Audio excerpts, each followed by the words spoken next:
এই যে আমার উচ্ছের তেল চচ্চড়ি রেডি।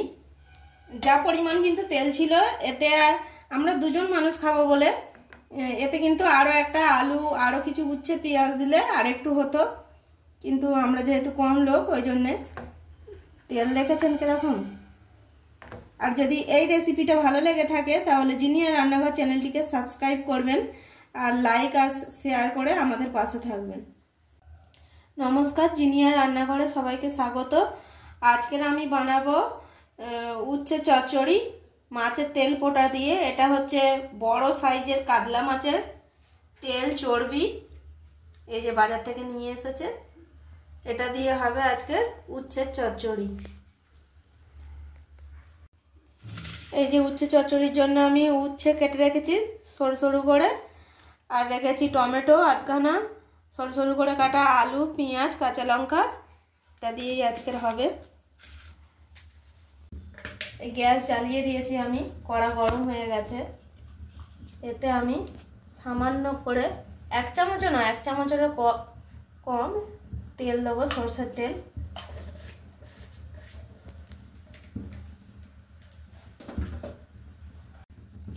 তেল গরম হয়ে গেছে, এর মধ্যে এই তেল চর্বিগুলো দিয়ে দেবো। এর মধ্যে আমি এবার দিয়ে দিচ্ছি উচ্ছেগুলো। উচ্ছে যেহেতু ভাজতে একটু দেরি হয়, জন্য প্রথমেই উচ্ছেগুলো দিয়ে দিলাম। এর মধ্যে দিয়ে দিচ্ছি আমি 1 চামচ হলুদ গুঁড়ো।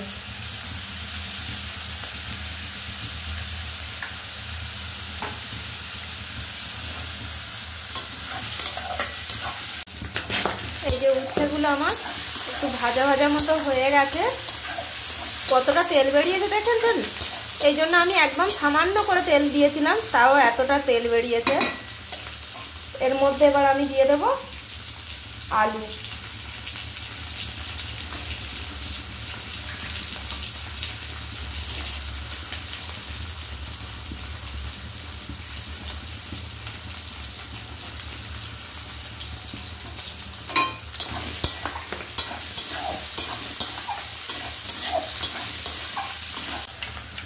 এর মধ্যে আমি দেব 2টো বড় সাইজের পেঁয়াজ কুচি।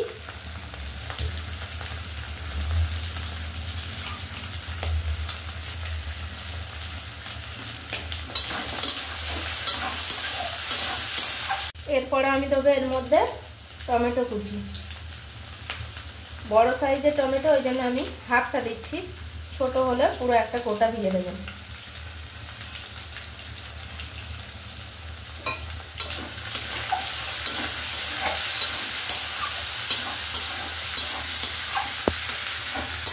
এবার আমি এর মধ্যে দিয়ে দেব পরিমাণ মতো নুন।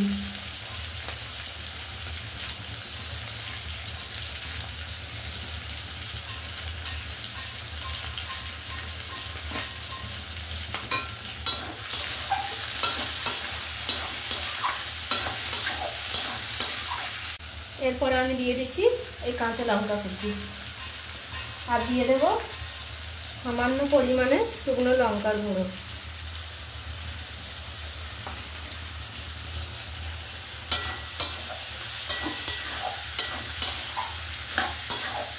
উচ্ছে অনেকে খেতে পছন্দ করে না, কিন্তু এইভাবে বানিয়ে দেখবেন, সবাই খাবে আশা করি। এটা খুব সুন্দর টেস্ট হয়, আর গরম ভাতে তো খেতে খুবই ভালো লাগে। শুক্তোর কিন্তু আলাদা টেস্ট, আর এটা যেহেতু পুরোটাই মাছের তেল দিয়ে করা, এর টেস্ট কিন্তু অন্যরকম। একবার বানিয়ে দেখবেন, আপনাদের নিশ্চয়ই ভালো লাগবে। এই যে আমার উচ্ছের তেল চচ্চড়ি একদম রেডি।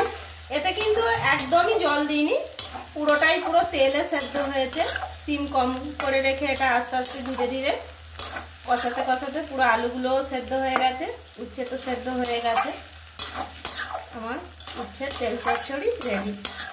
এবার আমি নামিয়ে নেব।